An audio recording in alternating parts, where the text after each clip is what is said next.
Hey doctors, this side Riya Shukla, and I'm back again with a new series on general medicine. I won't call it a series because before I start with the lecture, I just want to tell one thing that I am not any teacher or neither a lecturer in any medical college. I myself is a student of third year, and I am having my profs in Jan.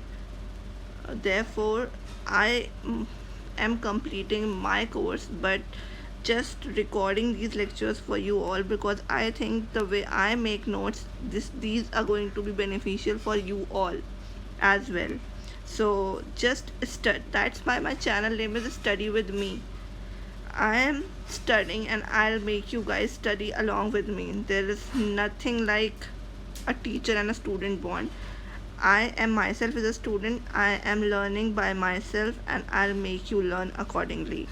So here we start with our very first or major chapters.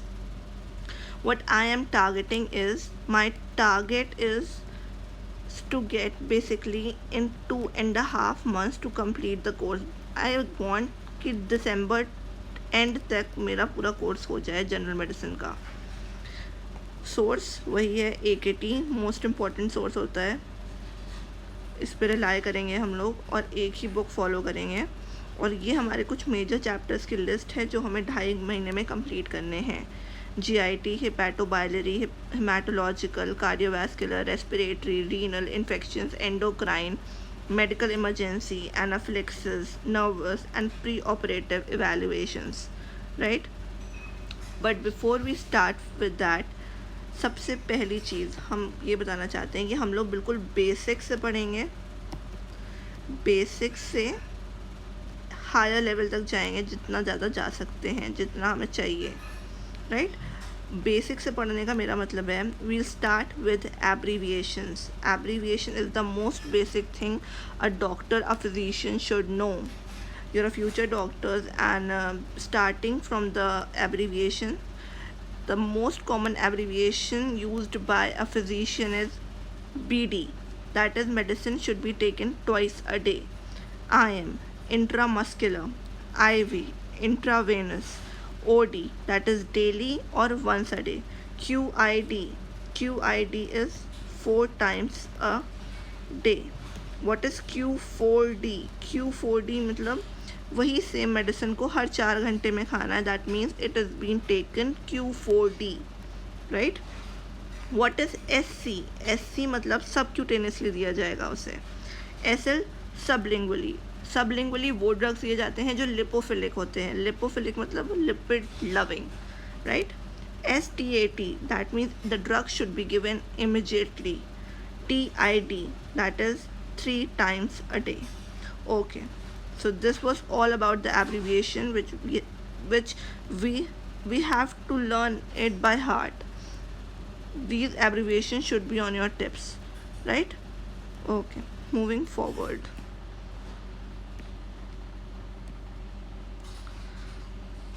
हुआ ये था कि पहले मैंने सोचा था कि हम लोग GIT शुरू कर देंगे और GIT में मैंने कुछ कोर टॉपिक्स भी लिख लिए थे जो मुझे शुरू करने थे, जैसे stomatitis, gingival hyperplasia, dysphagia, gastritis, peptic ulcer, jaundice, acute viral hepatitis, cirrhosis, ascites, hepatomegaly and so on. और कुछ कोलैटरल टॉपिक्स भी कंप्लीट करने थे. बट फिर मेरे दिमाग में आया कि क्योंकि we are moving from basic to higher, तो बेसिक में तो सबसे पहले जो आती है वो आती है क्लिनिकल हिस्ट्री. तो एब्रीविएशंस के बाद अब हम लोग डिस्कस करेंगे क्लिनिकल हिस्ट्री. क्लिनिकल हिस्ट्री में सबसे पहली चीज़, what are the clinical methods. Method from the basis of approach to a patient in order to achieve a proper diagnosis. एक वो अप्रोच बनाना जिससे आप पेशेंट आपके पास आएगा कोई बीमारी लेकर, आप उसकी बातें सुनकर आप किस डायग्नोसिस तक पहुंचते हो, that is basically the clinical methods, right? Patient is coming to your clinic और आप उसकी दिक्कत जान के आप एक प्रॉपर डायग्नोसिस तक पहुंचने की कहानी को हम लोग बोलते हैं. For that history taking is very important. Okay, जैसा कि लिखा हुआ है, history taking is very important for the proper diagnosis. जब तक आप पेशेंट की प्रॉपर हिस्ट्री नहीं लेंगे, आप प्रॉपर डायग्नोसिस तक नहीं पहुंच पाएंगे। स्टैंडर्ड फॉर्मेट होता है पेशेंट की डिटेल नोट करना, पेशेंट प्रेजेंट सबसे पहले प्रेजेंट कंप्लेंट नोट करना। पेशेंट आपके पास आया, उसके पास उसकी चीफ कंप्लेंट क्या है। चीफ कंप्लेंट मतलब उसको दिक्कत किस वजह से, the reason why he came to you is the present complaint. और वो हम लोग नोट करते हैं क्रोनोलॉजिकल ऑर्डर में। क्रोनोलॉजिकल ऑर्डर मतलब अगर पेशेंट के फीवर पहले आया और पेन होना बाद में शुरू हुआ, तो हम यही लिखेंगे कि patient came to us, he was suffering from fever and pain. Pain उसके बाद मेंशन करेंगे, फीवर पहले मेंशन करेंगे। तो चीफ कंप्लेंट हमारी क्रोनोलॉजिकल ऑर्डर में लिखी जाती है। सेकेंड चीज़ है हिस्ट्री ऑफ प्रेजेंट इलनेस।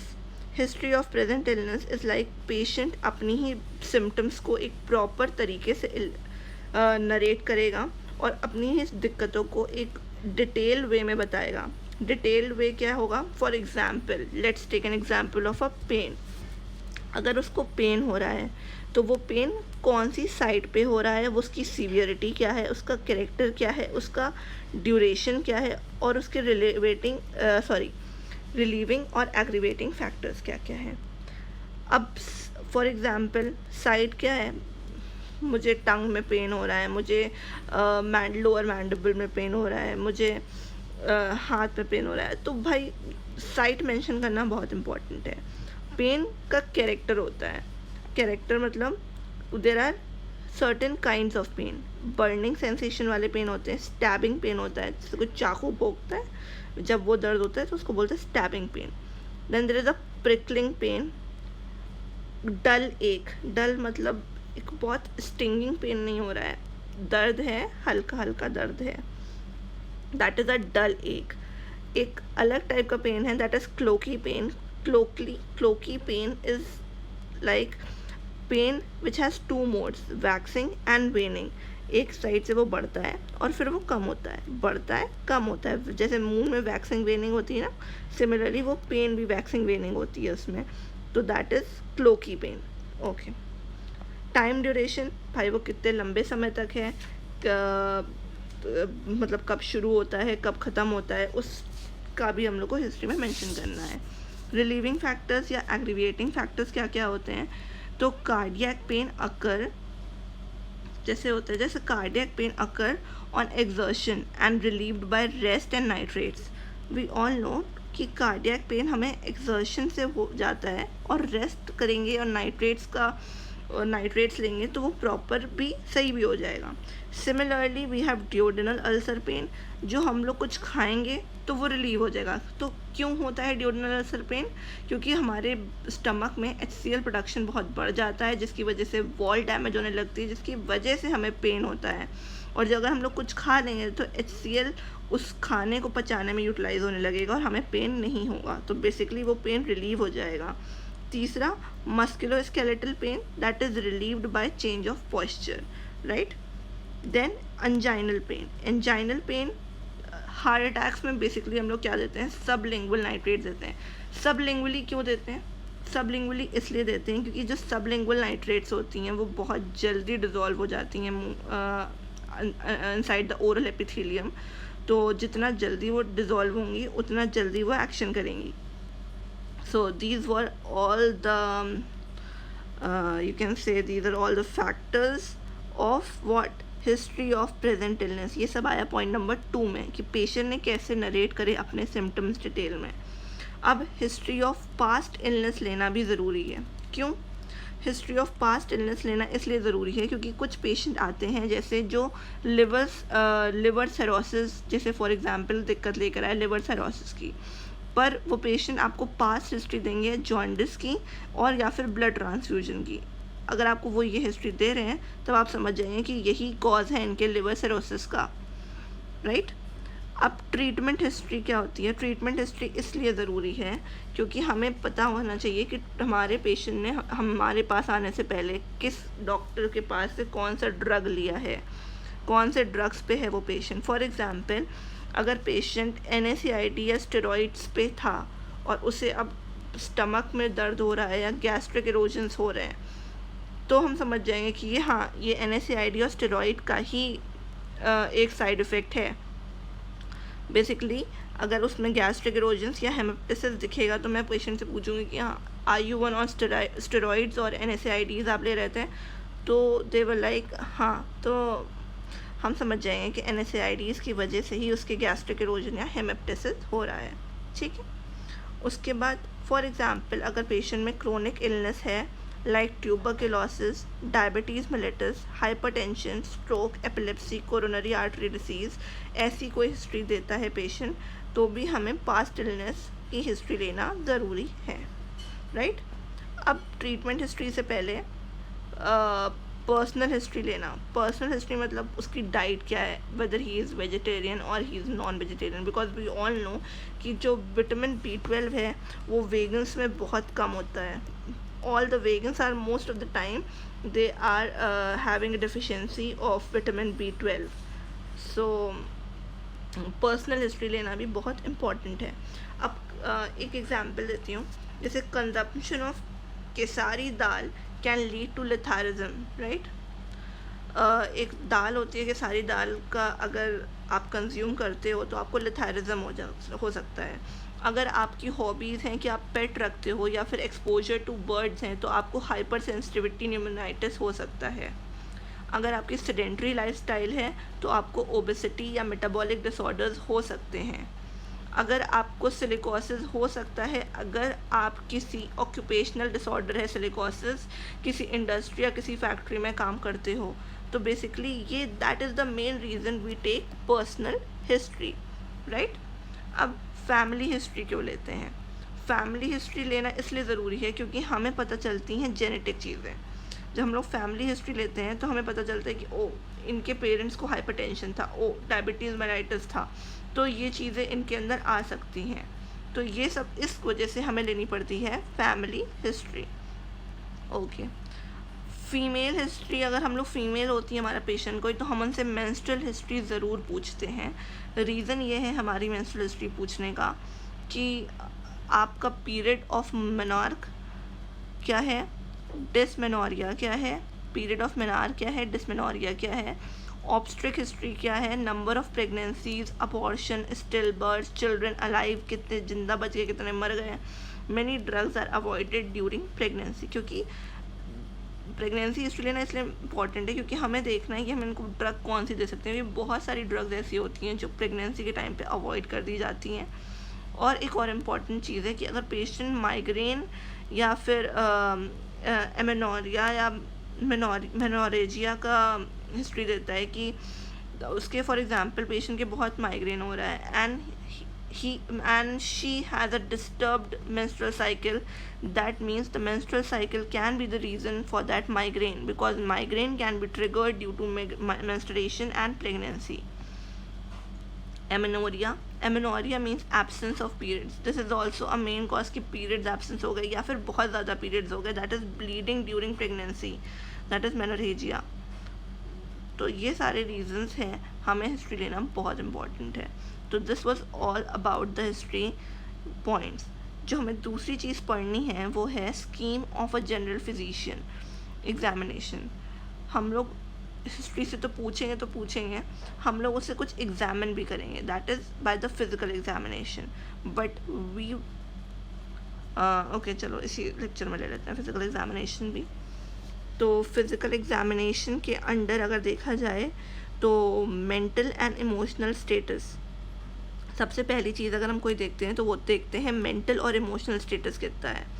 अगर पर्सन कंफ्यूज्ड है, सब पहले हमारे पास पेशेंट आएगा तो हम उसे देखेंगे, उसको फिज़िकली एग्ज़ामिन करेंगे। फिज़िकली एग्ज़ामिन करने के लिए हम पेशेंट को कंफर्टेबल और रिलैक्स्ड फील कराएंगे।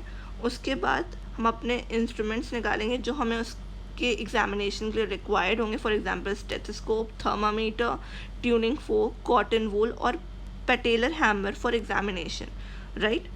उसके बाद हम आते हैं mental and emotional status check करने में कि पेशेंट मेंटली और इमोशनली कैसा है। पर्सन के इमोशनल और मेंटल स्टेटस कई डिग्रीज में हमने डिवाइड करके रखे हैं, and that degrees are: number 1 it is confused, number 2 it's delirium, Number 3, that's stupor. Number 4, that is coma. Number 5 is dementia. Okay. Confused में क्या है? Patient is disoriented, drowsy and subdued मतलब normally patient बहुत बोलता है, पर इस time patient is quieter than before, मतलब जो नॉर्मल स्टेट में जैसा वो रहता है वैसा नहीं है, उससे शांत है. दैट मीन्स कन्फ्यूज्ड के अंदर ये 3 कैटेगरीज आती हैं, disoriented, drowsy and subdued. Other is delirium is patient बहुत ही ज़्यादा कन्फ्यूज तो है ही, उसके बाद वो बहुत गुस्से में है, उसे हेलुसिनेशंस हो रहे हैं और उसे इल्यूजन हो रहे हैं. तो वो किस स्टेट में फॉल करेगा? The patient fall in the stage of delirium. Stupor क्या होता है? स्टुपोर मतलब lesser degree of altered consciousness from the person can be awaked. It is a degree of unconsciousness है बेसिकली, बट पर्सन इसमें awake करा जा सकता है, मतलब हम लोग वापस इसको जगा सकते हैं. डिमेंशिया क्या है? कोमा इज़ अ स्टेट जहाँ से डीप स्लीप की स्टेट होती है, in which the patient can not be aroused. What is dementia? Dementia is a loss of previously acquired intellectual functions, but in the absence of impairment of consciousness. Memory is the most common function lost. बहुत सारे functions का loss हो जाता है dementia में, but जो most common function जो dementia में लॉस करते हैं पेशेंट्स वो है मेमोरी, राइट. फिर आते हैं फिर हम चेक करते हैं पेशेंट के फेशियल एक्सप्रेशन में कि पेशेंट के फेशियल एक्सप्रेशंस कैसे हैं. अगर पेशेंट मास्क लाइक फेस बना रहा है, तब maybe there is a condition patient is suffering from parkinsonism. If patient has a apathetic facial expression, there is a condition the patient is suffering from hypothyroidism. If patient is startled expression, there is a condition patient suffering from Graves' disease.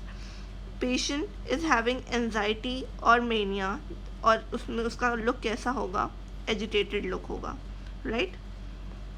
उसके बाद हम patient का build देखेंगे, height देखेंगे, wait देखेंगे, कि हमें proper उसका BMR देखना है कि BMR उसका नॉर्मल है, BMI उसका नॉर्मल है कि नहीं है. It's whether it's normal, overweight या ओबेसिटी, वो हमारे इसी पे डिपेंड करेगा. Then we call decubitus is a condition, मतलब उसको लाई करा के देखेंगे प्रॉपर. देन वाइटल्स पे आते हैं. वाइटल्स पे pulse is the most important thing which we have to take care of. तो पल्स मेजर करने के बहुत सारे तरीके हैं. सबसे पहले arterial pulses should be examined mainly for the following things, like rate क्या है, रिदम कैसी है, वॉल्यूम कैसी है, कैरेक्टर क्या है, रेडियो फीमोरल डिले है कि नहीं, या सिंक्रोनिसिटी है कि नहीं. ये 6 पॉइंट्स बहुत इंपॉर्टेंट हैं अंडर पल्स.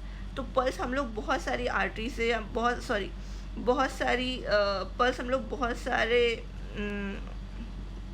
एरिया से ले सकते, बहुत सारे नर्व से ले सकते हैं, but we basically take it from the radial artery and from the carotid artery.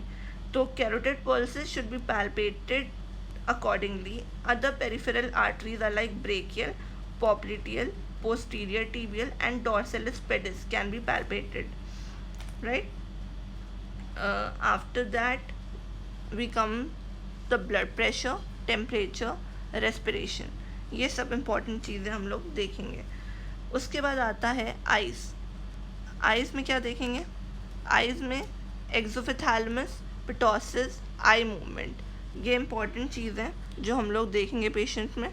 Conjunctiva पेलर है और इक्ट्रस. पेलर और इक्ट्रस में एक बहुत छोटा सा फ़र्क होता है.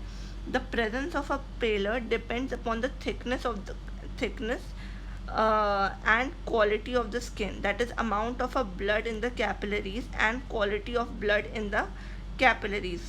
क्वालिटी और अमाउंट ऑफ ब्लड पे डिपेंड करता है. Basically the colour of the palmar crease become paler. आप देखेंगे कि जब आप आंखें नीचे करते हैं तो जो आपका रेड वाला पोर्शन है वो येलो हो जाता है, दैट इज़ कॉल्ड पेलर. इक्ट्रस क्या होता है? इन दिस इक्ट्रस में इक्ट्रस होता है, इक्ट्रस बेसिकली होता है जॉन्डिस में. पेलर जो होता है, पेलर हम लोग को विजिबल होता है टंग में, टंग येलो हो जाती है और डिस्कलर हो जाती है थोड़ी सी. After that icterus. Icterus is also the same thing, but icterus में क्या होता है कि ऊपर वाला पोर्शन, जैसे हम लोग आँख जब ऊपर की तरफ करते हैं तब वो येलो होता है, that is called as icterus. Then we come to the pupil. Size, reaction and accommodation of the light is important. Face में फिर हम देखेंगे फेस की सिमेट्री कैसी है, पफिनेस कैसी है, साइनोसिस है क्या, पैरोटिड ग्लैंड्स, ये सारे इंपॉर्टेंट चीज़ें हम लोग देखेंगे. अब साइनोसिस क्या होता है? Cyanosis is basically a discoloration of the skin and the mucous membrane caused by increase quantity of reduced haemoglobin in the superficial blood vessels. Basically blood vessels में हीमोग्लोबिन की कमी की वजह से डिस्कलरेशन हो जाता है, और ये डिस्कलरेशन कैसा दिखता है? ब्लूइश कलर का डिस्कलरेशन दिखता है साइनोसिस में, ब्लूइश कलर का डिस्कलरेशन दिखता है. ठीक है, फिर आते हैं हम लोग ओरल कैविटी में. ओरल कैविटी में हम लोग को चाहिए कि हम लोग टंग चेक करते हैं, मुंह से कोई अडर तो बदबू तो नहीं आ रही, बदबू इज कॉल्ड एज हेरिटोसिस. लिप्स का कलर इरप्शन देखते हैं, टीथ गम में डेंचर अबनॉर्मलिटीज़ देखते हैं, बकल म्यूकोसा का कलर और अल्सरेशन देखते हैं. फेरेंक्स में क्या चेक करते हैं? टॉन्सिल्स चेक करते हैं. नेक में चेक करते हैं JVP. What is this JVP? That is very important, that is jugular vein pulse. ये चेक करते हैं हम लोग, क्योंकि इससे हम लोग को पता चलता है ये किस में कम होती हैं, सॉरी ये किस में बड़ी हुई निकलती हैं. या तो ये फ्लूइड ओवरलोड में बड़ी हुई निकलती है, फ्लूइड ओवरलोड में ज़्यादा होती है, या किसी कंजेस्टिव हार्ट फेलियर में ज़्यादा आती है. इसको हम लोग अलग से एक लेक्चर में डील करेंगे क्योंकि ये बहुत इंपॉर्टेंट टॉपिक है. Then we come to thyroid and then lymph node, cervical lymph node check करेंगे. फिर अपर लिम्स में देखेंगे नेल्स में कोई क्लबिंग तो नहीं हो रही. What is this clubbing? Clubbing is the enlargement of the distal portion of the finger toes due to proliferation of the connective tissue is known as clubbing. enlarge हो जाती है distal portion of fingers, जो distal portion है fingers का वो enlarge हो जाता है due to proliferation of the connective tissues, that is known as clubbing. Then what is then there is pallor, cyanosis and कोइलोन क्या बोलते हैं इसको, कोइलोनिक्लिया जो भी बोलते हैं. फिर आते हैं pulse, blood pressure, lymph node that is axillary. Then we come to the lower limbs that is oedema and the feet. With this we'll stop the physical examination here itself, and we have completed the history taking or physical examination. After this we'll start with the chapters GIT. I hope you like this video. Please like and subscribe my channel.